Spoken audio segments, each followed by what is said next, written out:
Bonjour et bienvenue dans cette capsule vidéo dédiée à la radiographie de la colonne dorsale.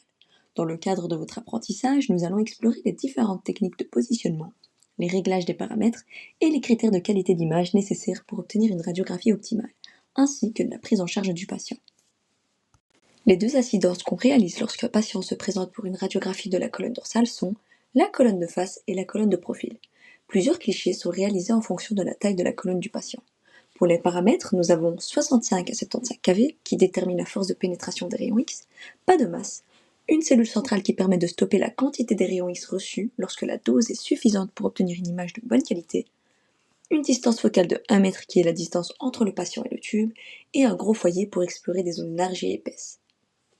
Après avoir vu l'ensemble des différentes incidences et les paramètres techniques à respecter pour la colonne dorsale, intéressons-nous maintenant à son utilité clinique. Cet examen permet de repérer d'éventuelles fractures ou tassements vertébraux, de déceler des déformations comme une scoliose ou une kyphose et d'identifier certaines maladies dégénératives comme l'arthrose. Nous allons maintenant voir ensemble la prise en charge complète de patients pour la réalisation d'une radiographie de la colonne dorsale. Pour commencer, nous appelons la patiente qui se trouve dans la salle d'attente. Après avoir fermé la porte à clé derrière elle, je procède à la vérification de son identité en confirmant son nom, son prénom et sa date de naissance. L'identitovigilance est primordiale. Je vérifie également sa demande d'examen pour comprendre la raison de sa présence dans le service. Étant donné que ma patiente est jeune et en âge de procréer, je m'assure donc qu'il n'y a pas de risque de grossesse. Ensuite, je lui explique ce qu'elle doit retirer pour l'examen, c'est-à-dire soutien-gorge, pull, bijoux éventuels et les chaussures. Enfin, je lui remets une blouse à enfiler pour l'examen et je viens la chercher lorsqu'elle est prête.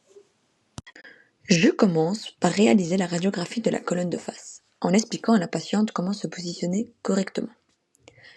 Étant debout, elle doit garder les jambes tendues et légèrement écartées pour une meilleure stabilité.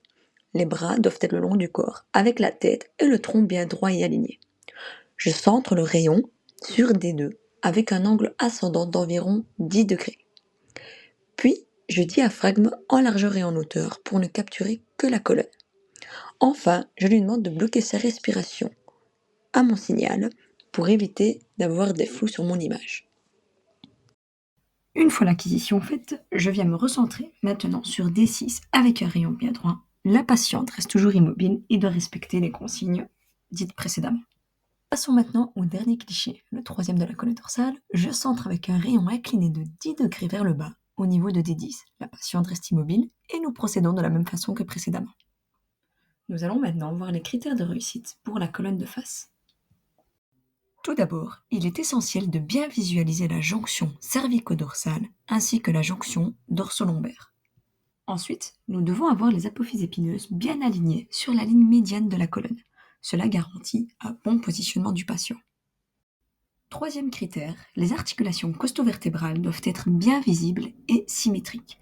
Elles correspondent à la jonction entre chaque côte et la vertèbre correspondante.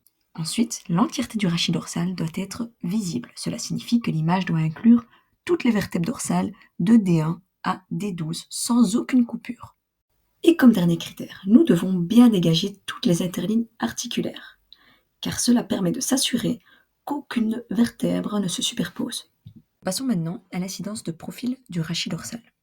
Le patient est placé strictement de profil, jambes tendues pour la stabilité. Les bras sont pliés devant lui. On choisit le profil selon la courbure. La partie convexe est placée contre la table pour faciliter le passage des rayons. Les épaules et les fesses doivent être alignées. Le centrage se fait avec un rayon ascendant d'environ 10 degrés sous les aisselles, au niveau des flancs.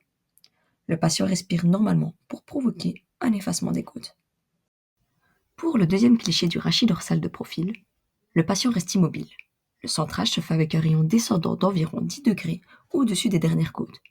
Le patient prend une inspiration profonde pour abaisser le diaphragme et dégager les dernières vertèbres dorsales.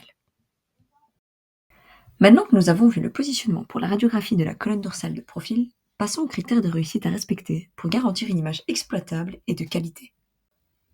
Premier critère, c'est de visualiser l'entièreté du rachis dorsal. Cela permet de s'assurer qu'aucune vertèbre n'a été oubliée et donc de ne pas passer à côté d'une fracture, d'un tassement ou d'un autre signe pathologique. Le deuxième critère, le mur postérieur des vertèbres doit être bien aligné. Cela permet de vérifier que le patient est bien positionné de profil strict. Ensuite, nous devons bien visualiser la jonction cervico-dorsale et la jonction dorso-lombaire. Cela permet d'avoir l'intégrité complète de la colonne dorsale. Et pour finir, le dernier critère est la superposition des côtes. Cela garantit que le patient est bien positionné de profil strict. Si les côtes ne sont pas superposées, cela signifie qu'il y a eu une rotation du patient. Une fois que l'examen est terminé et que les acquisitions sont réalisées, j'accompagne la patiente vers la cabine pour qu'elle puisse se rhabiller. Je lui précise qu'elle recevra ses résultats dans un délai de 3 à 5 jours chez son médecin traitant. Maintenant que la prise en charge est terminée et la patiente raccompagnée en cabine, je replace convenablement la table d'examen et le matériel.